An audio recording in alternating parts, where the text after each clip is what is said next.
ಇದು ಒಂದು ಸರ್ಕಾರದ ಕಾರ್ಯಕ್ರಮ. ಆದರೆ ಸರ್ಕಾರದ ಕಾರ್ಯಕ್ರಮ ಆದರೂ ಕೂಡ ಇದು ನನ್ನ ಹೃದಯಕ್ಕೆ ತುಂಬ ಹತ್ತಿರವಾಗಿದೆ. ನನ್ನ ಮಾಧ್ಯಮದ ಎಲ್ಲ ಸಹೋದರರು ಬಂದಿದ್ದಾರೆ, ನಾನು ಅವ್ರಿಗೂ ಕೂಡ ಕೃತಜ್ಞತೆಯನ್ನು ಸಲ್ಲಿಸ್ತೀನಿ. ಇದು ನನ್ನ ಮನೆಯ ಕಾರ್ಯಕ್ರಮ, ನನ್ನ ಪರಿವಾರದ ಕಾರ್ಯಕ್ರಮ ಇದೆ, ನೀವೆಲ್ಲ ಬನ್ನಿರಿ ಅಂತ ನಿನ್ನೆ ಅವರಿಗೆ ಆಹ್ವಾನವನ್ನು ಕೊಟ್ಟಾಗ ಬಹಳಷ್ಟು ಪ್ರೀತಿಯಿಂದ ಬಂದು ಅವರು ಕೂಡ ಬೆಳಗ್ಗೆಯಿಂದ ಬಹಳ ಶಾಂತಿಯಿಂದ ಕೂತ್ಕೊಂಡು ಈ ಕಾರ್ಯಕ್ರಮವನ್ನು ನೋಡ್ತಾ ಇದ್ದಾರೆ. ನಿಜವಾಗ್ಲೂ ಒಂದು ಹಬ್ಬದ ವಾತಾವರಣ, ಇಡೀ ನನ್ನ ಪರಿವಾರ ಒಂದು ಹಬ್ಬದ ವಾತಾವರಣ. ಇದು ಸರ್ಕಾರಿ ಕಾರ್ಯಕ್ರಮ. ನಮ್ಮ ಮನೆಯವ್ರನ್ನ ನಾನು ಇವತ್ತು ಬಹಳ ರಿಕ್ವೆಸ್ಟ್ ಮಾಡಿಕೊಂಡು ಒಬ್ಬ ಅಕ್ಕನ ತಂಗಿನ ಕರ್ಕೊಂಡು ಬಂದೆ. ಇದು ನಾನು ಮಾಡ್ತಾ ಇರೋದು ಸರ್ಕಾರಿ ಕಾರ್ಯಕ್ರಮ ಆದರೂ ಇದು ಒಂದು ಕುಟುಂಬಿಕ ಕಾರ್ಯಕ್ರಮ, ನೀವು ನನಗೆ ಸಹಾಯ ಮಾಡಿ ಬನ್ನಿ ಅಂತ ಅವ್ರನ್ನೂ ಕೂಡ ಕರ್ಕೊಂಡು ಬಂದೆ. ಹೇಳೋದಿಷ್ಟೇ, ಇಲ್ಲಿ ಪೊಲೀಸ್ ಯೂನಿಫಾರ್ಮ್ನಲ್ಲಿ ಎಲ್ಲ ನನ್ನ ಅಕ್ಕ ತಂಗಿಯರು ನಿಂತ್ಕೊಂಡಿದ್ದಾರೆ.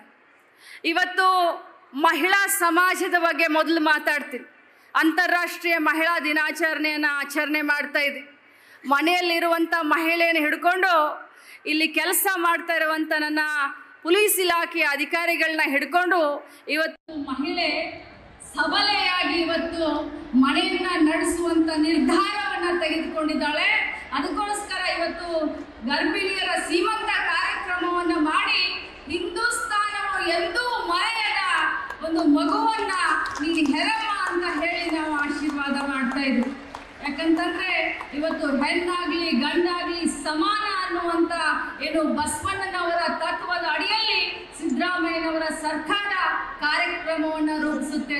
ಅದಕ್ಕೋಸ್ಕರ ನನ್ನ ಇಲ್ಲೆಲ್ಲ ಕುಳಿತಂತ ಮಹಿಳೆಯರಿಗೆ ಶಕ್ತಿಯನ್ನ ತುಂಬಲಿಕ್ಕೆ, ಆರ್ಥಿಕವಾಗಿ ಸದೃಢವಾಗಲಿಕ್ಕೆ, ಸ್ವಾವಲಂಬನೆಯ ಜೀವನವನ್ನ ನಡೆಸಲಿಕ್ಕೆ 5 ಗ್ಯಾರಂಟಿಗಳನ್ನ ಮಹಿಳೆಯರನ್ನೇ ದೃಷ್ಟಿಯಲ್ಲಿ ಇಟ್ಕೊಂಡಂತ ಕಾರ್ಯಕ್ರಮ ಮತ್ತು ಯೋಜನೆಯನ್ನ ಯಾರಾದ್ರೂ ತಂದಿದ್ರೆ ಇದು ಕಾಂಗ್ರೆಸ್ ಪಕ್ಷದ ಸರ್ಕಾರ, ಸಿದ್ದರಾಮಯ್ಯನವರ ಸರ್ಕಾರ ಅಂತ ಹೇಳಲಿಕ್ಕೆ ಬಯಸ್ತೇನೆ. ಇವತ್ತು ಶಕ್ತಿಯಿಂದ ನಮ್ಮ ಮಹಿಳೆಯರಿಗೆ ಶಕ್ತಿಯನ್ನ ತುಂಬಿದೆ.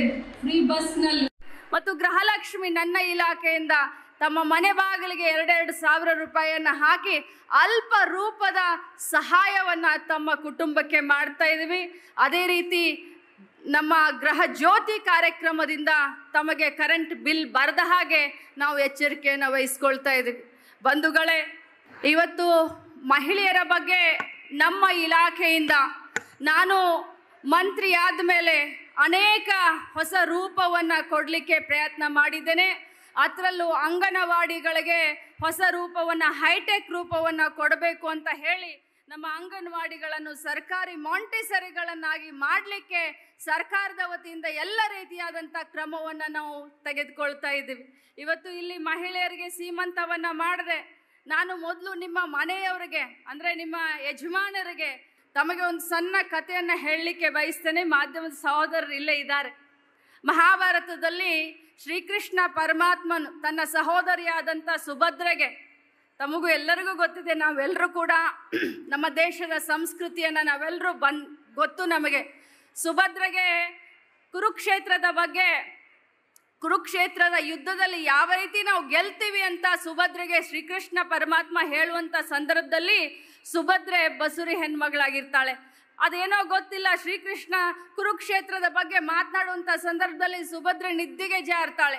ಆ ಸಂದರ್ಭದಲ್ಲಿ ಹೊಟ್ಟೆಯಲ್ಲಿರುವಂಥ ಕೂಸು ಹೂ ಹೂ ಹೂ ಅಂತ ಹೇಳುತ್ತೆ. ಸೋದರ ಮಾವನ ಕತೆ ಹೇಳುವಂಥ ಸಂದರ್ಭದಲ್ಲಿ ಅಂದರೆ ಅವಾಗ ಕೃಷ್ಣ ಪರಮಾತ್ಮನಿಗೆ ಗೊತ್ತಾಗುತ್ತೆ ಹೊಟ್ಟೆಯಲ್ಲಿರುವಂಥ ಕೂಸು ಶ್ರವಣ ಅಂದರೆ ಕೇಳಿಸುವಂಥ ಒಂದು ಗುಣ ಹೊಟ್ಟೆಯಲ್ಲಿರುವಂಥ ಕೂಸಿಗೂ ಇದೆ ಅನ್ನುವಂಥದ್ದು.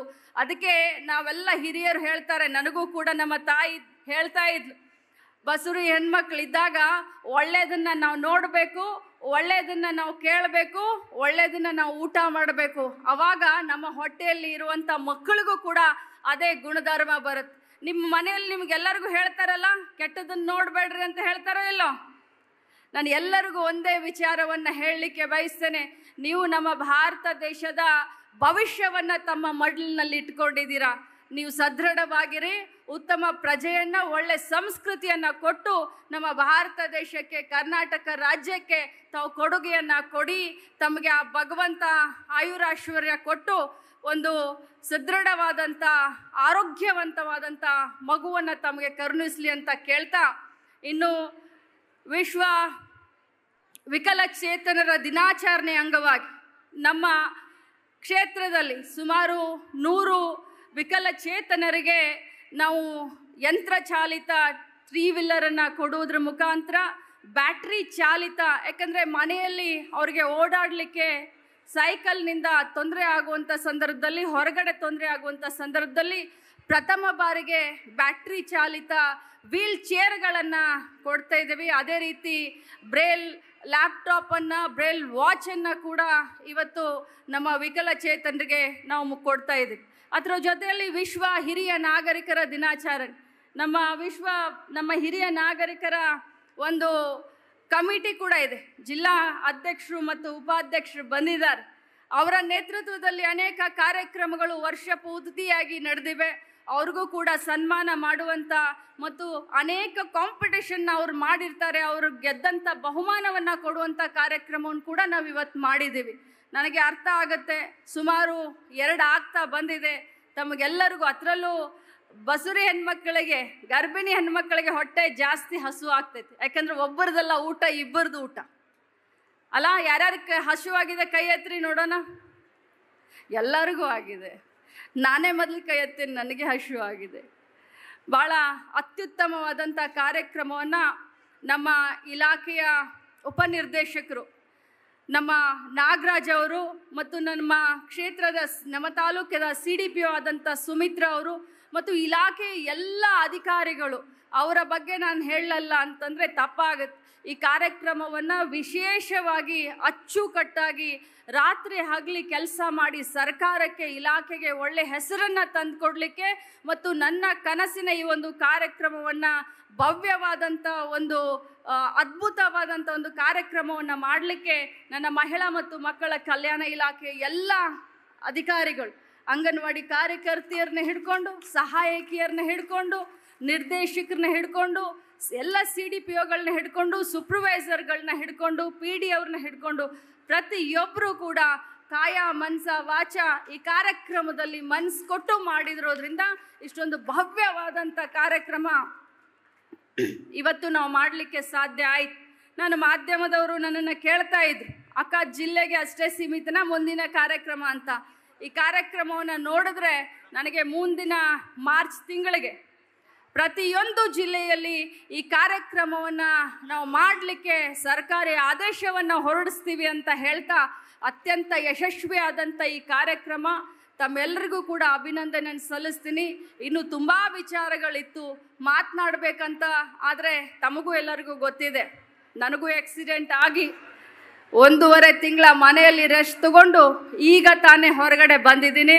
ಇದು ನನ್ನ ಮೊದಲನೆಯ ಸರ್ಕಾರಿ ಕಾರ್ಯಕ್ರಮ, ಅದು ನನ್ನ ಕ್ಷೇತ್ರದಿಂದನೇ ಶುರು ಮಾಡಿದ್ದೀನಿ.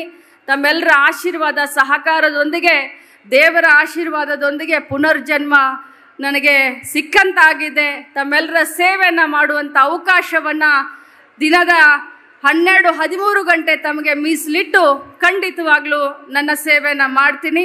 ತಮ್ಮೆಲ್ಲರಿಗೂ ಒಳ್ಳೆಯದಾಗಲಿ ಅಂತ ಹೇಳಿ ಈ ಒಂದು ಕಾರ್ಯಕ್ರಮಕ್ಕೆ ಆಗಮಿಸಿದಂಥ ಎಲ್ಲರಿಗೂ ಕೂಡ, ಯಾಕಂತಂದರೆ ಯಾರ್ದಾದ್ರೂ ಹೆಸರು ತಗೊಳ್ಳಲ್ಲ ಅಂತಂದರೆ ದಯಮಾಡಿ ತಪ್ಪು ತಿಳ್ಕೊಳ್ಬೇಡಿ, ಎಲ್ಲರಿಗೂ ಕೂಡ ನಾನು ಧನ್ಯವಾದವನ್ನು ಹೇಳಿ ನನ್ನ ಮಾತನ್ನು ಮುಗಿಸ್ತೀನಿ. ಜೈ ಹಿಂದ್. ನ್ಯೂಸ್ ಫಸ್ಟ್, ನಿರ್ಭೀತಿಯಿಂದ ನಿಮ್ಮ ಪರವಾಗಿ.